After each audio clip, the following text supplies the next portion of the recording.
To justice.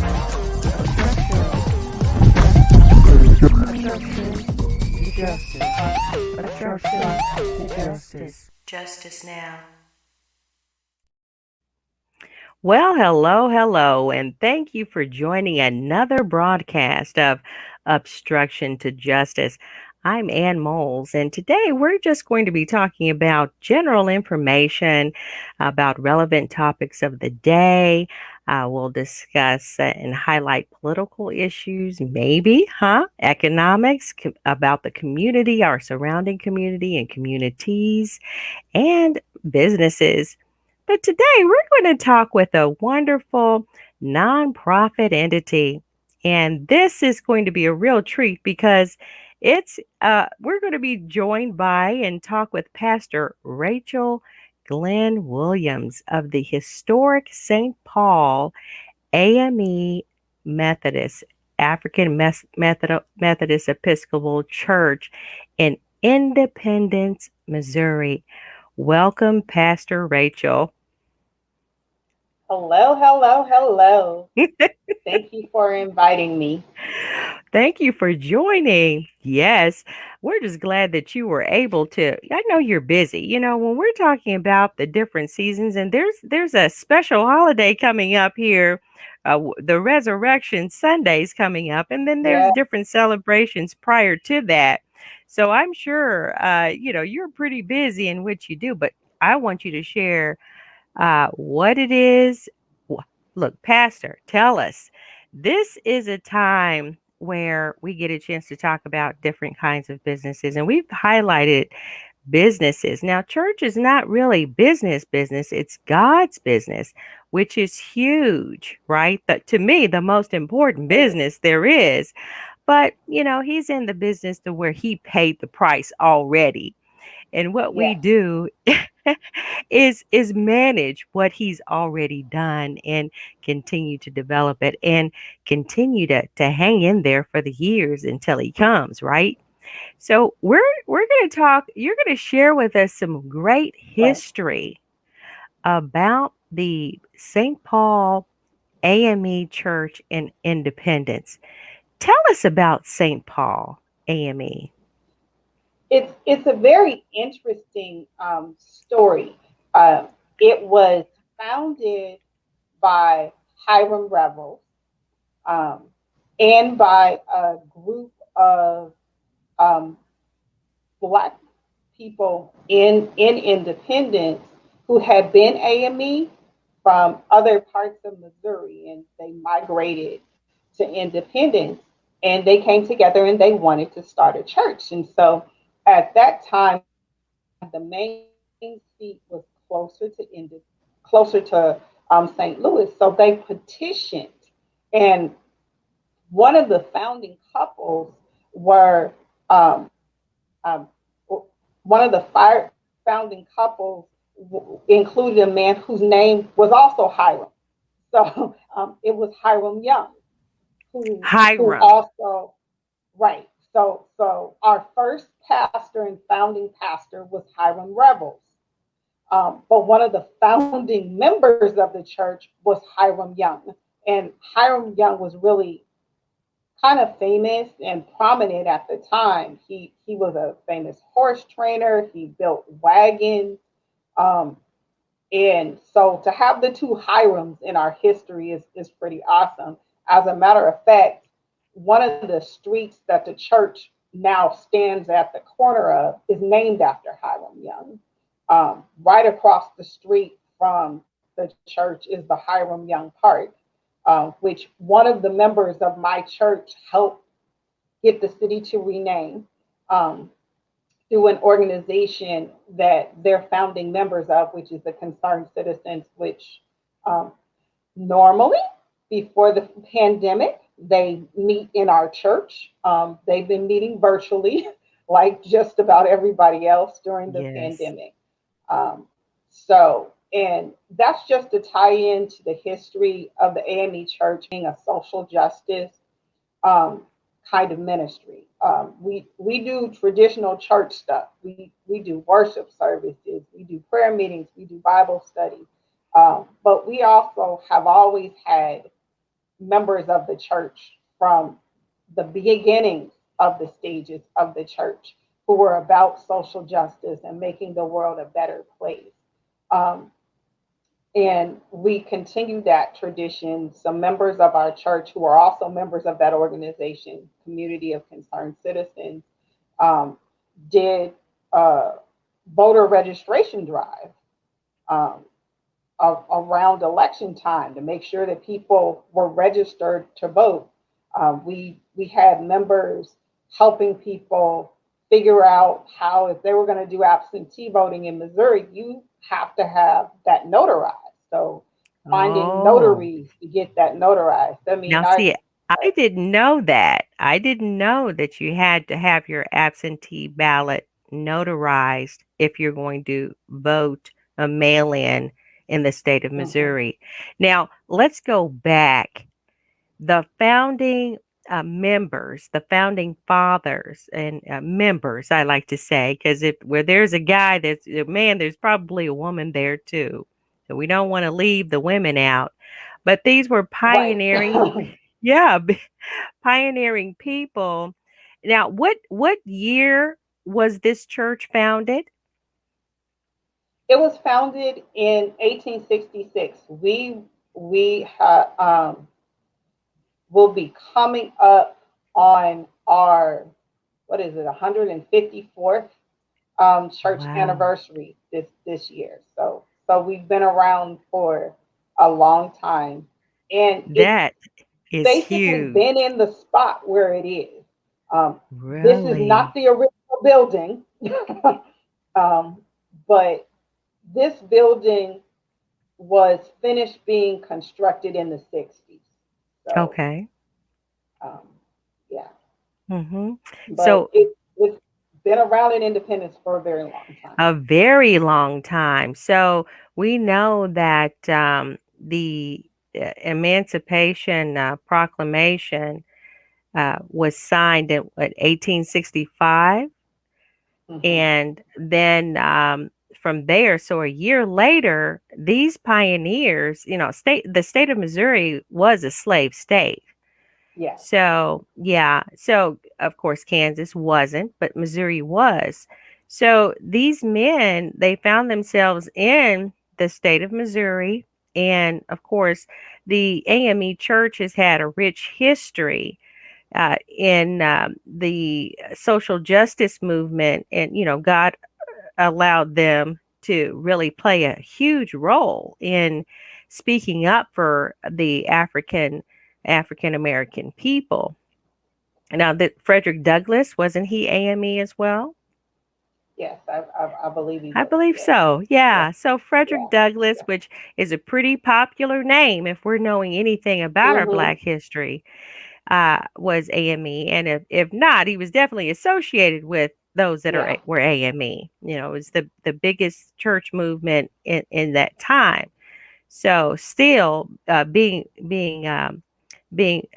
I say, raised, the church raising of the Hmm. church there in that area was also a pretty big feat too. Now, there's another huge church organization that, is known in Independence. So, even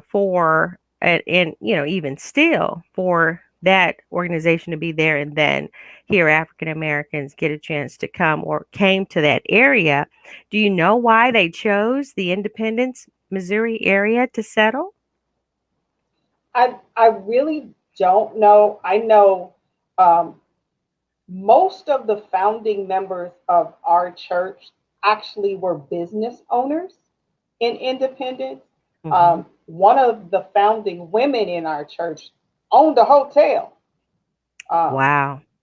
I mean, now it started off a little bit smaller than that. It started off with her just boarding people and cleaning houses.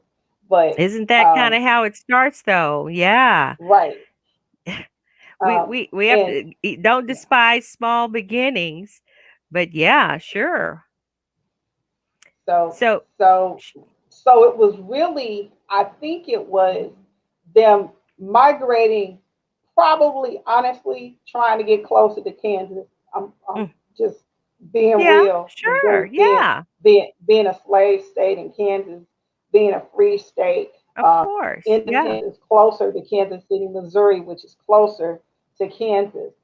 As a matter of fact, at some point, because of racial tension, some of our founding members actually ended up migrating to Kansas.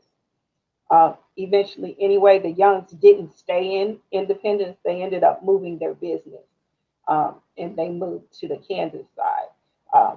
But my gut instinct is that's what it was. It was during the time of the Civil War and Mhm. slavery, trying to get as close to Kansas as you could get. Um, Sure. and that's Sure. probably how they ended up here.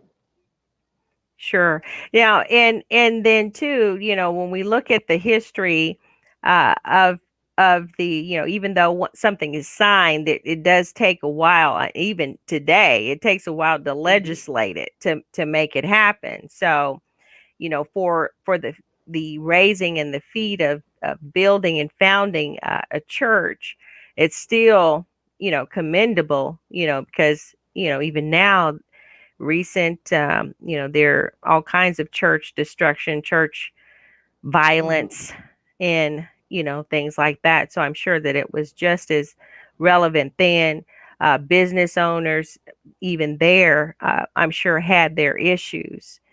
So Yeah. very commendable feat of raising the church during that time, and it being AME, standing up for the social injustices of African Americans. That's a brave thing to do. There's some conversation, and I'm not going to jump off the subject. I want to come back to you here, but there is some conversation about uh, what I've heard and listened to some of the popular radio, actually, not so much radio, but podcasters, and they want to talk about how a lot has gone on with the communities. Of course, the issues with the police brutality and aggression towards the African American communities and everything. And they just kind of they talk against it to the point to where it shouldn't happen. Now, definitely, we don't want violence or anything, but churches churches should, and not so much as have to or should. I know that our main conversation and our main message is the gospel of Jesus Christ. But, even Jesus himself stood for what was right, and Mm-hmm. spiritually, socially too. So, he did stand for what was right and doing it the right way in his way, of course.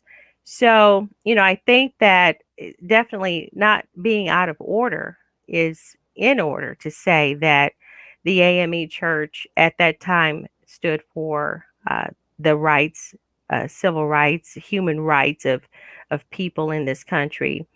And even still, I know that there are other churches and people that do stand up for human rights and civil rights as well, and that's very important to do, I would say, in these days and times.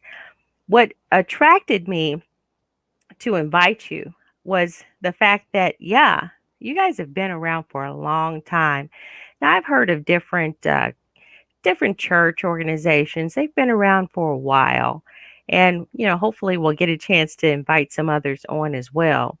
But the longevity of your the ministry where you actually pastor, what's the key? What has been the key to the longevity of the congregation there in I Independence?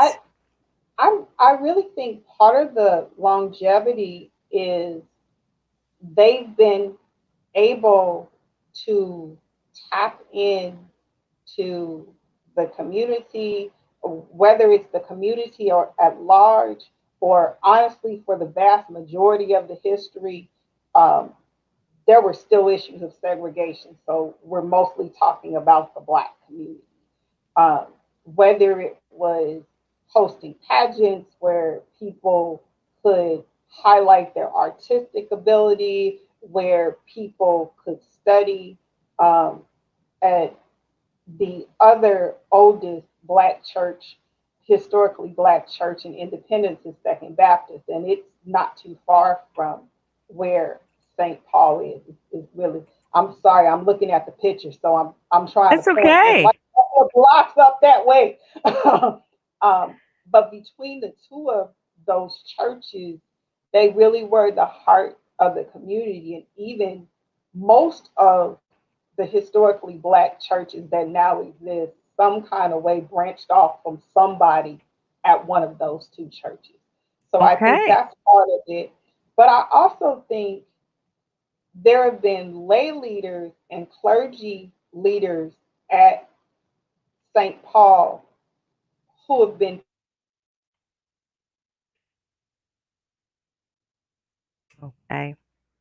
tapped in with all kinds of different things. Okay. This is something, honestly, I found out after I became a pastor at St. Paul. In 1966, St. Paul had a female clergy person on staff at the church. Um, Really? that's highly unusual. She wasn't the Yes. pastor, but in 1966, she was female clergy who wore a collar, which obviously said to everybody that she was clergy. She was fully integrated into the ministry of the church. She taught the Sunday school, but she was also the house mother at a girls' home, which ties in that whole social justice piece. There we The go. other Yeah. the other piece for me is later on in life when I was coming into the ministry as a young clergy person. St. Paul was one of the few churches within the city, if you will, within the metropolitan area that had a female pastor.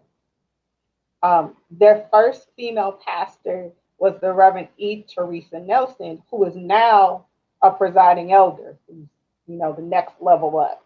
Yes. Um, Hmm. in our denomination, we have pastors, we have presiding elders, and then we have bishops. She's now a presiding elder in the Colorado area. But she was one of the first, well, no, she was the first female pastor. After that, there have been three others, including myself. So so it is now a church that's, used to female clergy. That makes a difference. That's not particularly typical. Hmm. Even Hmm. I've been pastoring off and on since 1997. There aren't a whole lot of churches in the metropolitan area that can say they've had four female pastors. That's Um, true. That's true. this this church is one of them.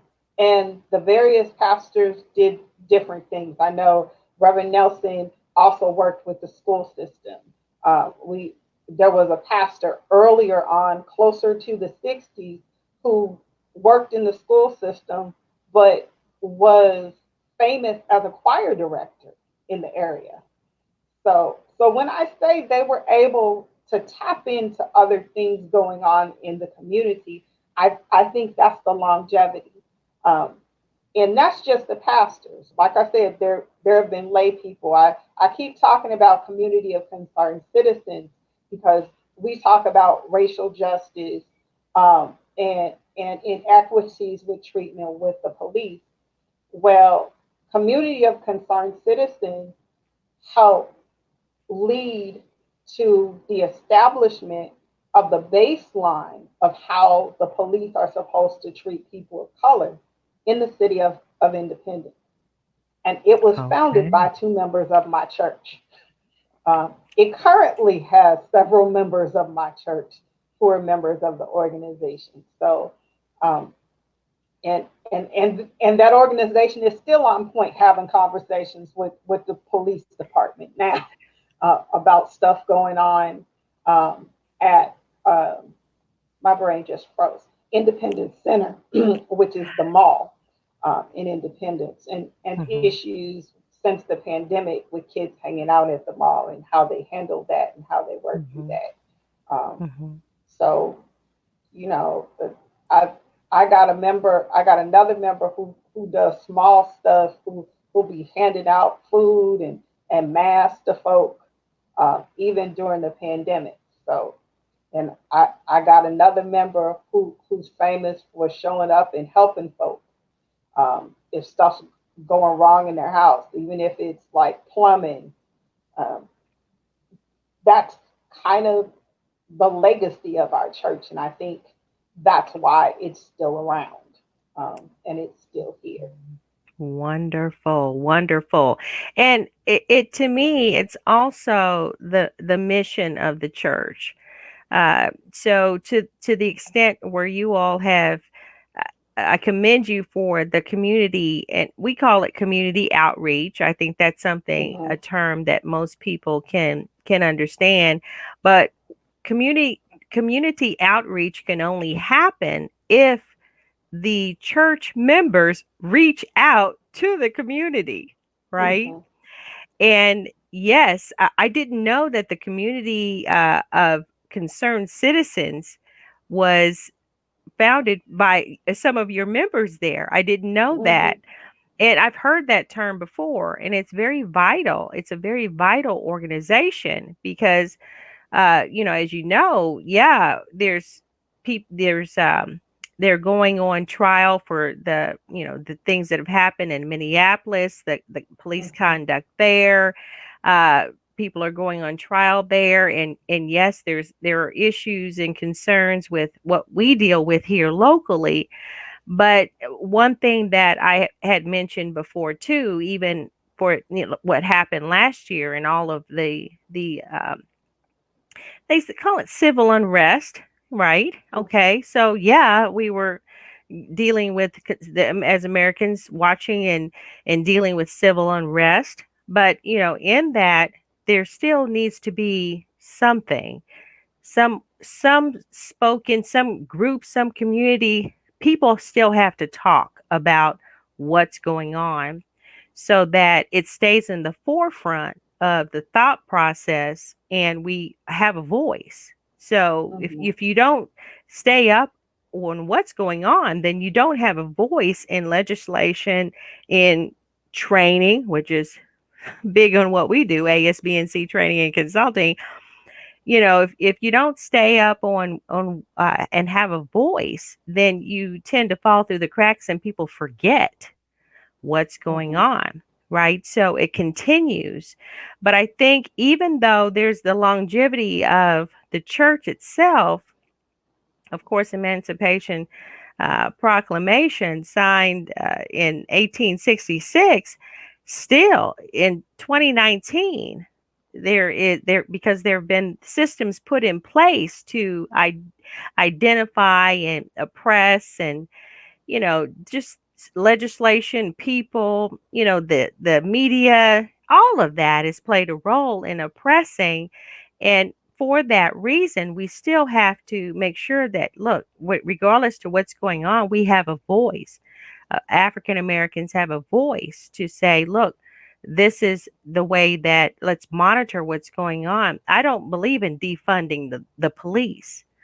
I don't think that that's a smart thing. I don't think it's a wise thing. But I do think that community organizations like the part that that your members devised, developed, and now participate in, are they're vital. They're vital to communities, all communities. So I definitely commend that. And the longevity of the church, what I do here is that that's what you guys are doing. You guys have been doing this since the beginning, since its conception, and you continue to reach out and make sure that these very important concerns are addressed and be a part of that as well. Now, you mentioned that there are founding family members still there, founding family members. We have descendants of Descendant, yes. founding. We have descendants of founding members that are still in our church. There are actually two of the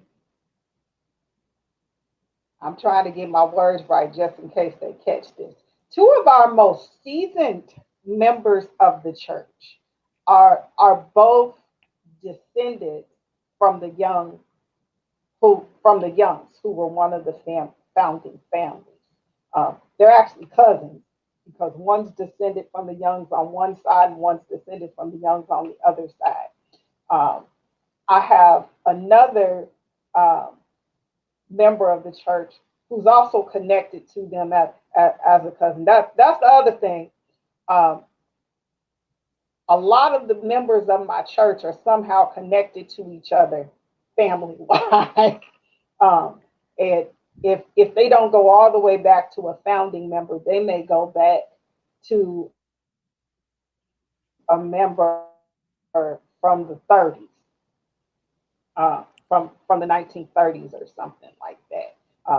Another thing I discovered once I became the pastor is they're also related to some folks who I pastored at other churches. Do you know that before?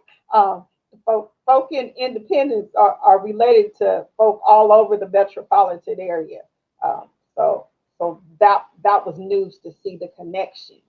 Um, but thank you Mhm. for mentioning that because until you mentioned it, I didn't think about that. There aren't a whole lot of churches who can say No.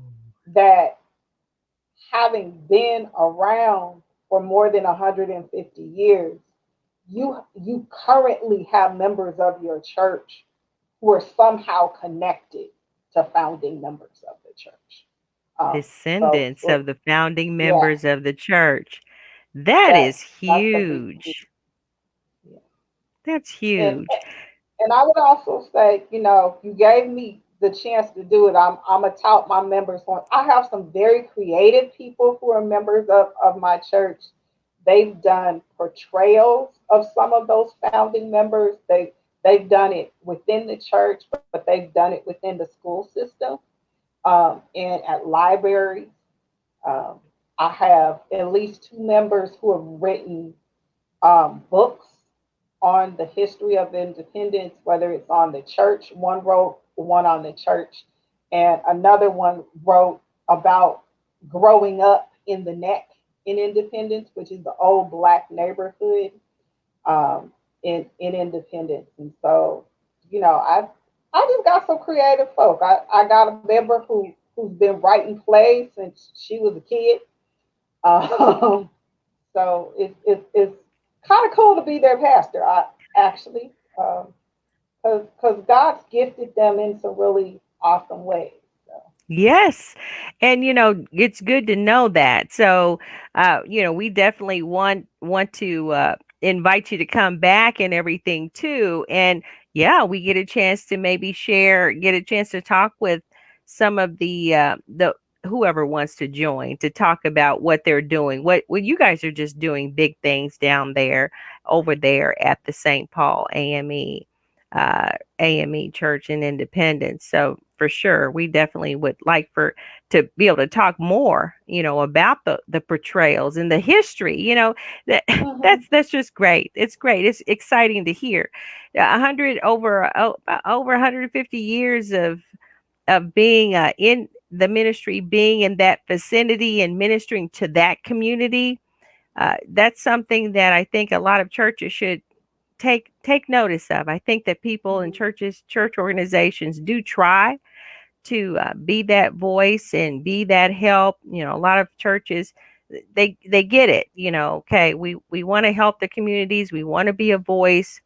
But how about hanging in there and retaining members and encouraging members? Now, I'm not surprised to hear that the members there may be related to each other. Maybe that's the gas, the go get 'em gas mm-hmm, that that they have. They're related to each other, and for the go getters back in the day, the business owners and the founding members and everything, business owners, you have to wake up pretty early in the morning to get things going. And mm-hmm, being one myself, I know how that works. But then too, the creativity that comes and the desire and the drive that comes. So for the people to be descendants and related to each other in some form or fashion, that's pretty exciting too. And I'm not surprised. I'm not surprised in that. Of course, having a pastor that encourages that and embraces that and, you know, toots the horn, to say, hey, we have people over here. We have parishioners that are doing big things over here. Now, I'd like for you to share, how did you get called to be a pastor? What did you do? Well, Tell us your that journey. that's a very interesting story. I am the daughter of a pastor who was elevated to the level of presiding elder. Who actually, my father was my first presiding elder, so that's kind of a little weird. I My two brothers are clergy, and they have both pastored churches. Um, I actually, though, answered my call the latest in life of my siblings. I had three brothers. Two are still living, but all three of my brothers answered their call to preach when they were teenagers. Mhm. Two were 16, and I think one was 14. I Mhm. answered my call to preach when I was 20 years old. I was majoring in international relations and French. I was overseas in France. I was sitting in the park and I heard this song in English. So in France, everybody's speaking French. I'm hearing this song in my head saying, I'm calling you over and over again. And I'm looking around in the park, um, uh, trying to figure out what's going on. I get back home. I have a conversation with my father about, so what is the call like? I have a conversation with each of my brothers. So what is the call like? And I'm like, okay, I kind of sort of think God is calling me to preach. I ain't down with this pastoring thing though, but I think God is calling me to preach. Um, and after a year of struggling and then going through the process, I enrolled in seminary, went away to seminary in Boston. I went to Boston University School of Theology uh, for a couple of reasons. Mhm. I, at the time, the dean of students was an AME preacher who was a friend of an AME preacher that I knew here Mhm. in Kansas City and recommended the school to me.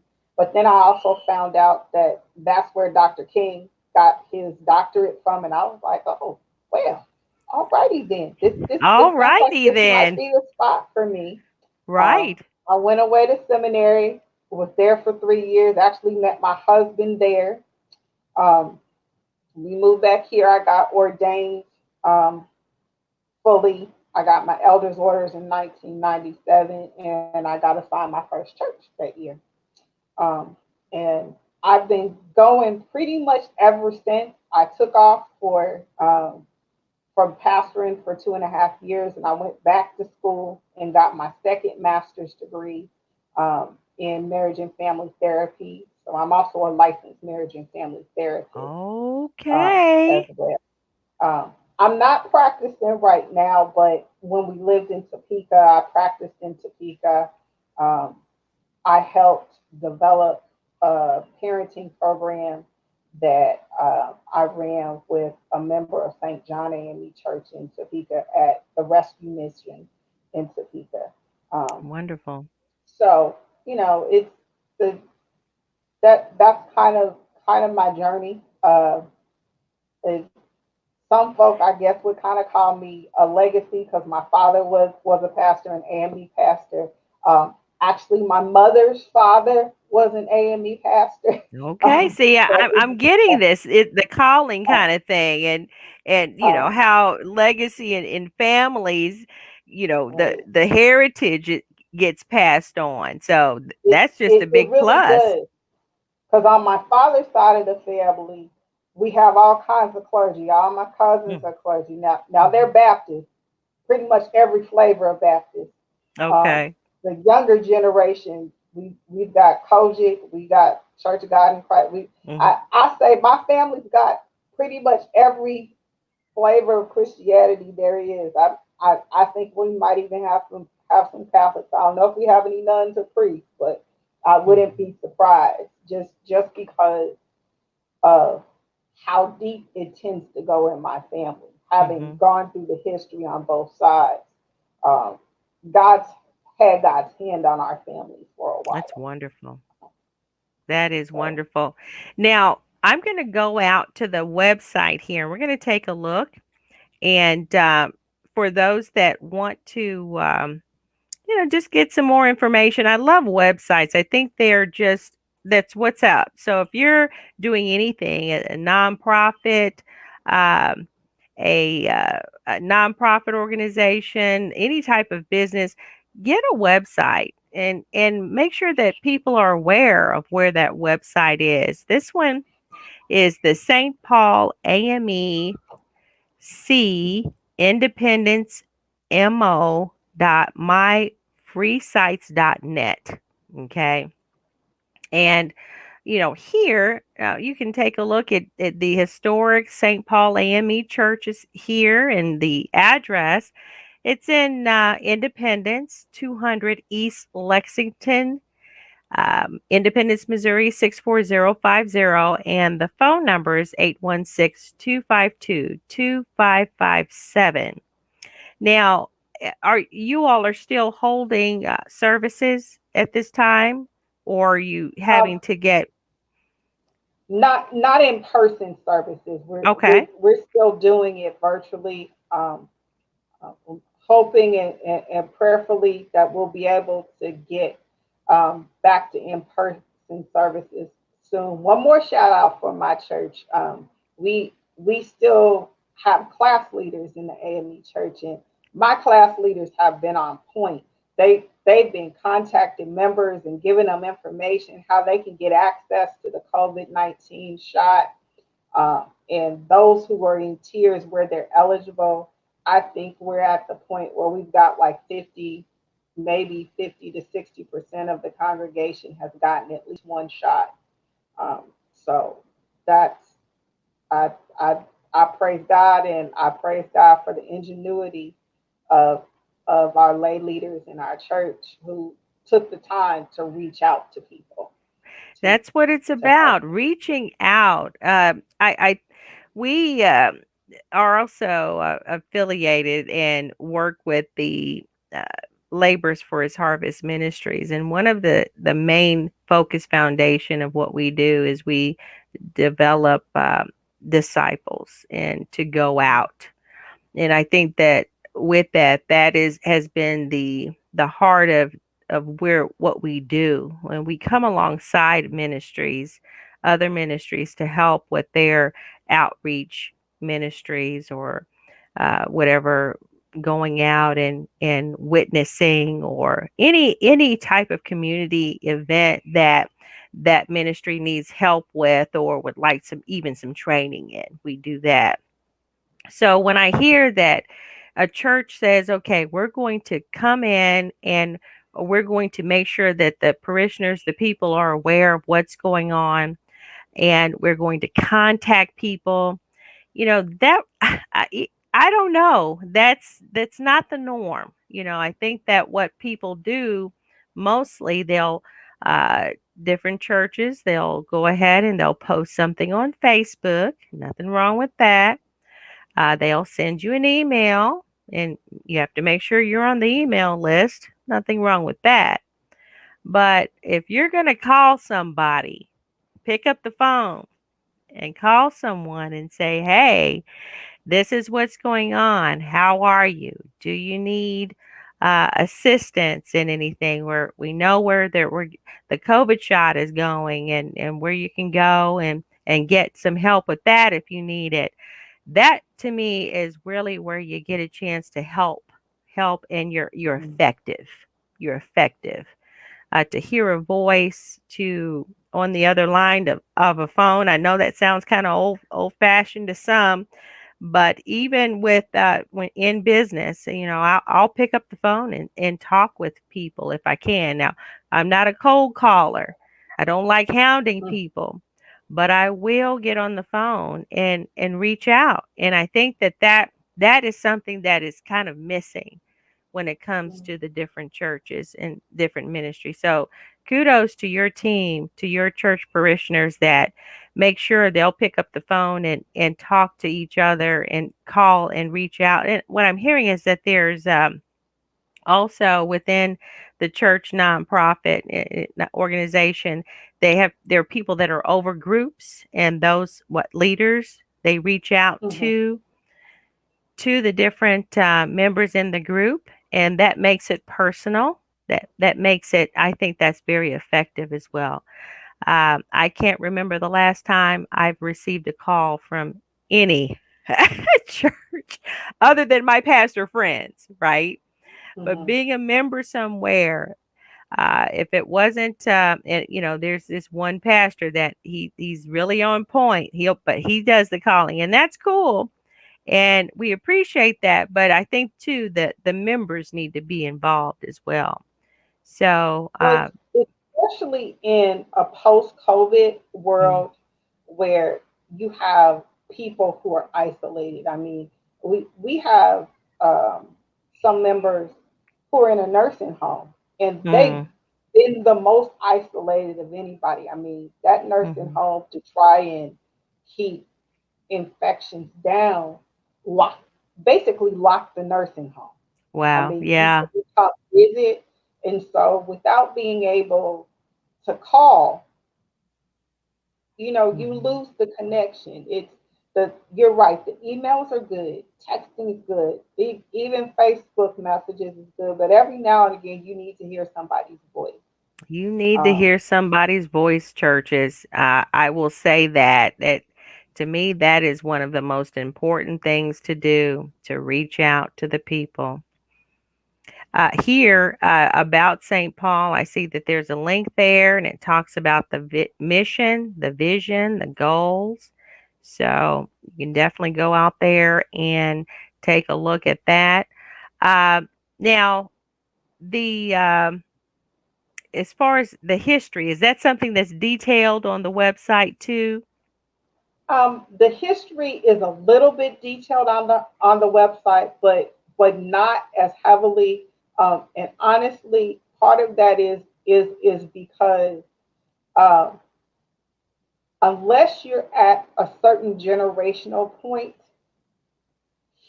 seeing a lot of history about an organization can turn off some generations by just seeing it Okay. out there.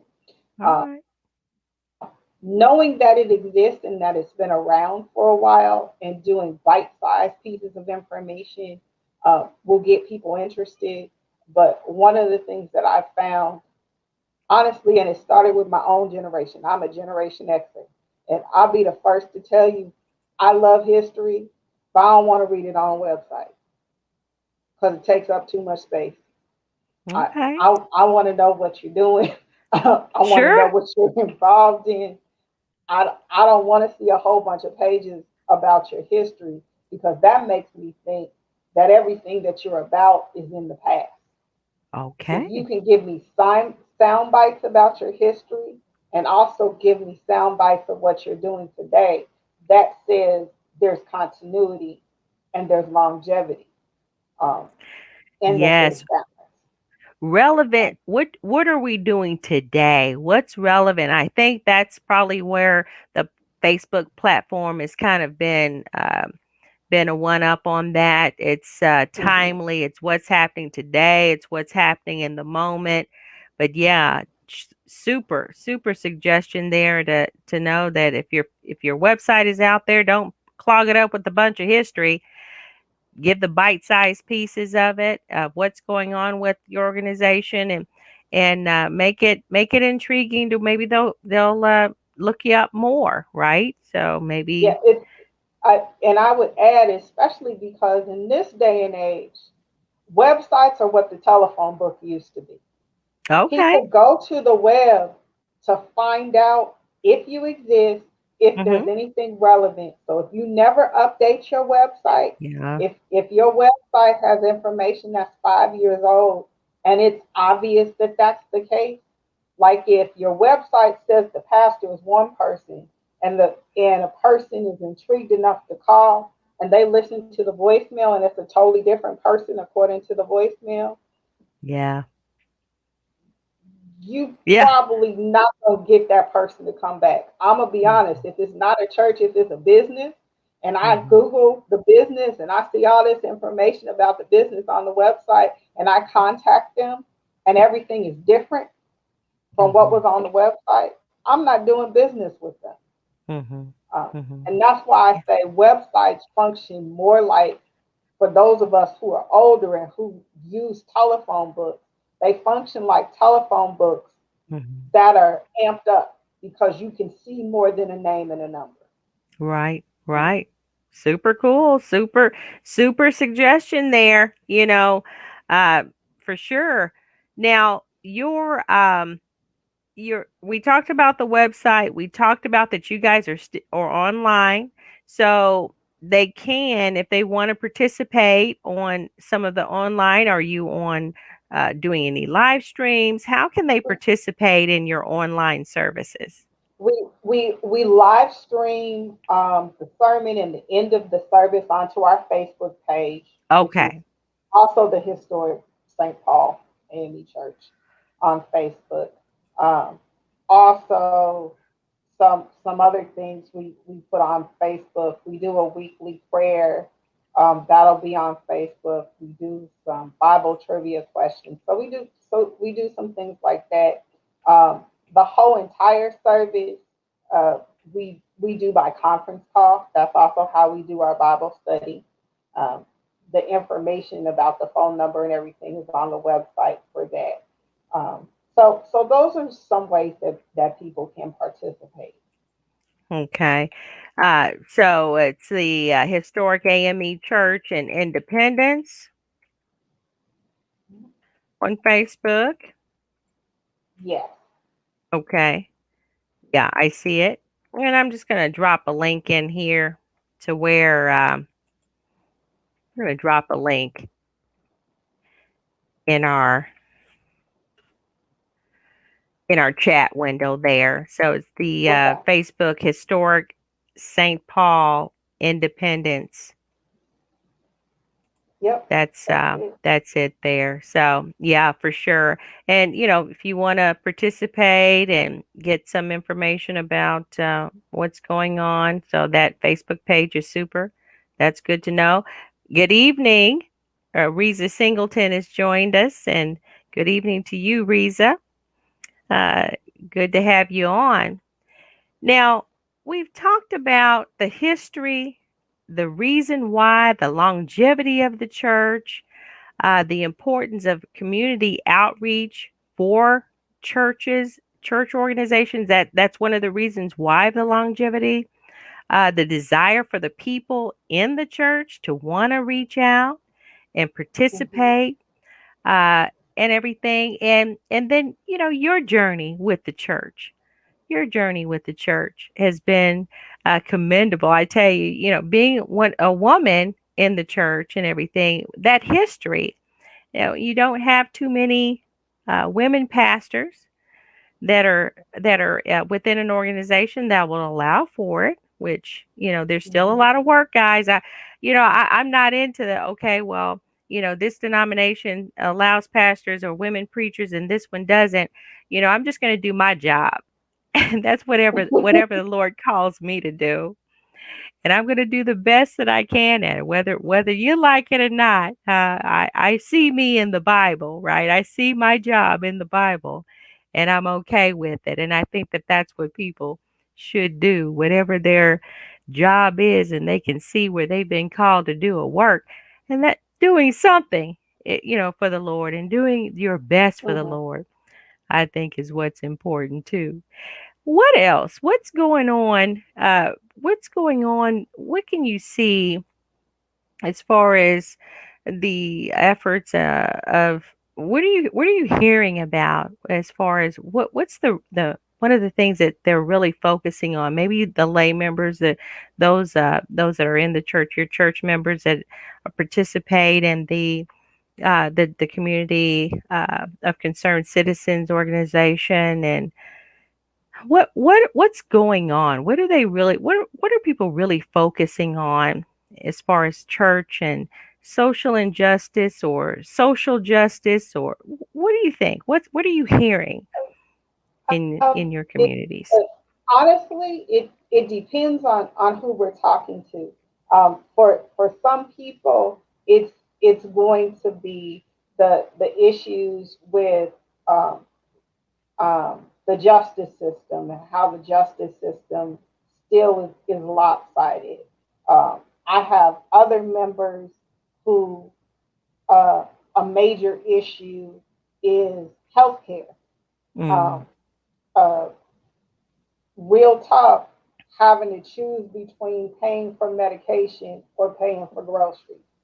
Um, mhm, for some of my congregation, that's the social justice issue. mhm, Um, for me right now, I'm gonna be honest. My new soapbox social justice issue is quality internet and utility access. After all of that time a few weeks ago where there were power outages all over the place, the real deal is historically black communities in quote unquote lower economic places, they lost their power earlier and it lasted longer. And they were mm, losing their power intermittently before. Um, there are issues all over Kansas and Missouri, both in the city and in rural areas, where folks still have dial up, and that's the only internet access they can get. mhm. I How agree. are folks working? How are folks working from home? Mhm, How were kids getting access to school? I mean, it's really sad when a company has to buy a van and outfit it with Wi-Fi so kids in the neighborhood can do their schoolwork. mhm, mhm. That's ridiculous. Yeah, yeah, I agree. And with all of the internet hype that went on a few years ago with the uh, high speed internet and fiber internet and all of this. I'm not going to name any company names. Everybody knows who they are and what company names that were offering those types of services. You would think that there would be better internet service, but I believe you're on point there because I know I've spoken with several, and I know one of the things when we do an analysis is to determine what type of internet you have access to. And a lot of times the companies already have a monopoly in that area. And if you don't have an account that's a good account or whatever with that company that's providing service in that area, then you're not really going to get good internet service. The hotspot is something else that they push, but it costs more.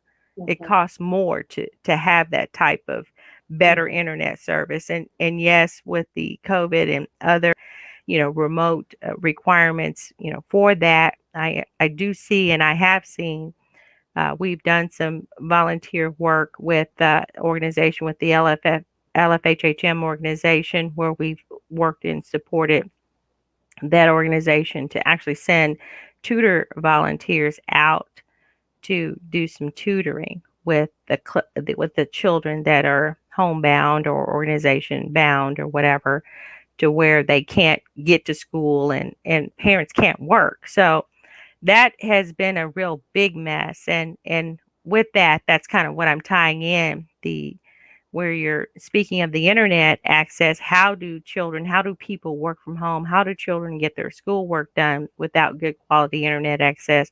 Well, they give them hotspots. And I think I got rid of, well, mine is probably put away because, right now, even with technology, your mobile phone is probably going to be faster than a lot of mhm, the internet options that are in the different lower income communities.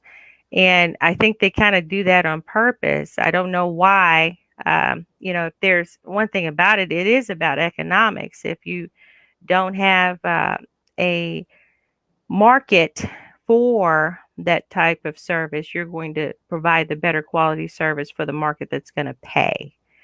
So I Mhm. see that, which, yes, in these days and times that you do have to address, well, okay, well, what's so big about your internet there to where you've been funded by the government to build these different networks. You didn't come out your own pocket to build these networks.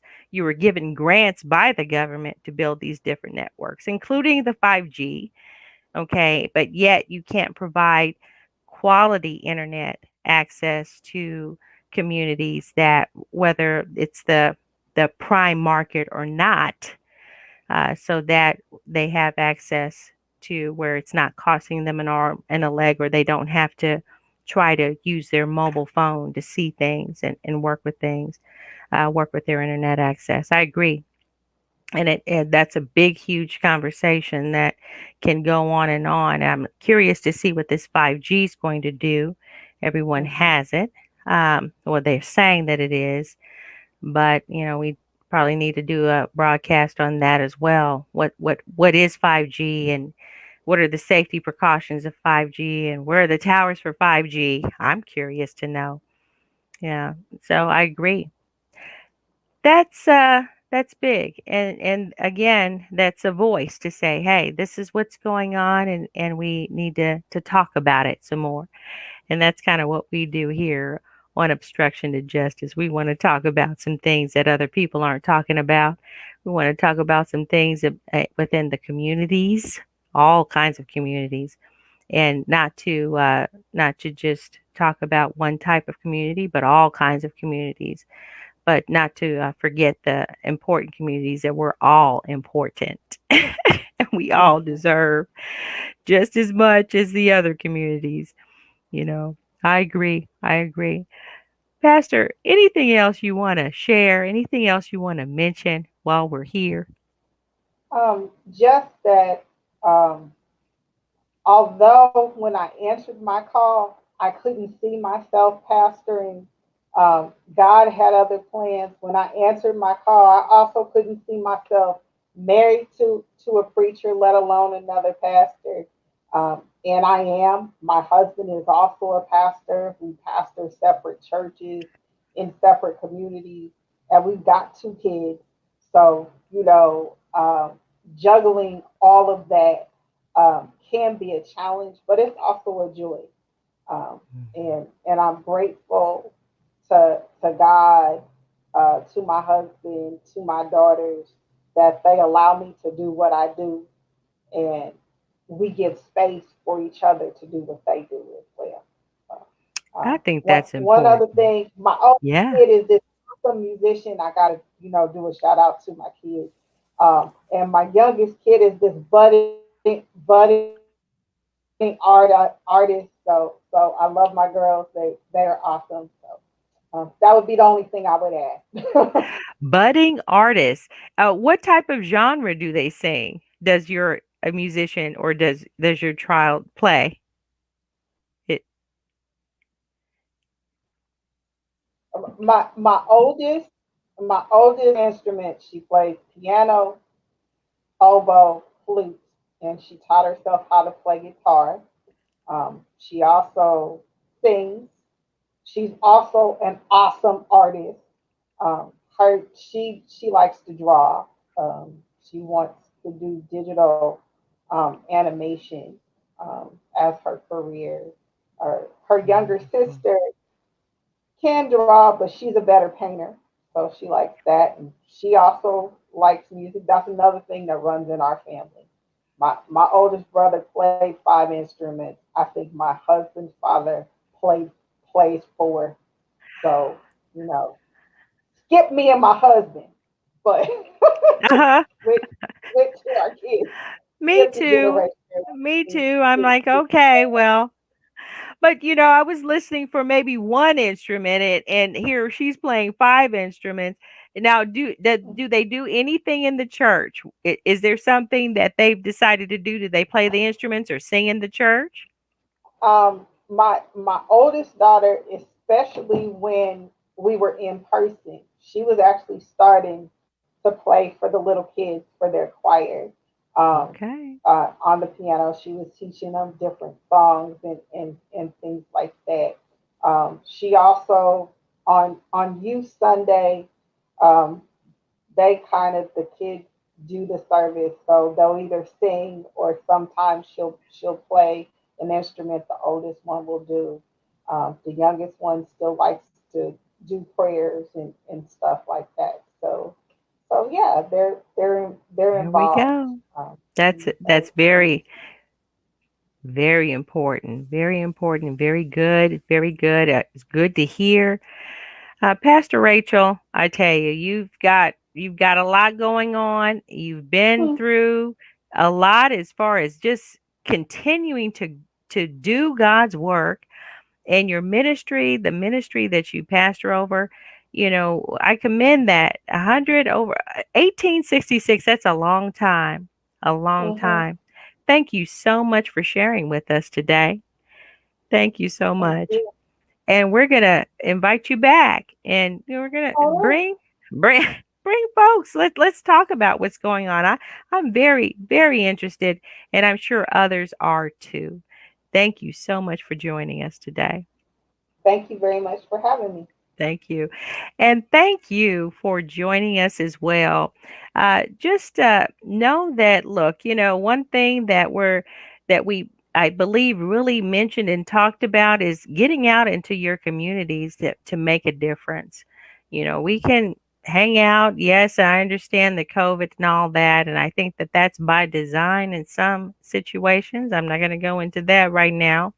But just know that when you get out and do what you're called to do, and or work and do your business, do it with everything you have. Do it with everything you have, and hang in there. And thanks for joining. And we'll see you next time.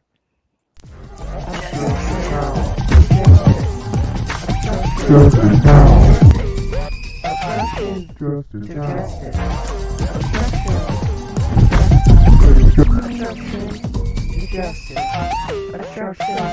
Justice. Justice now.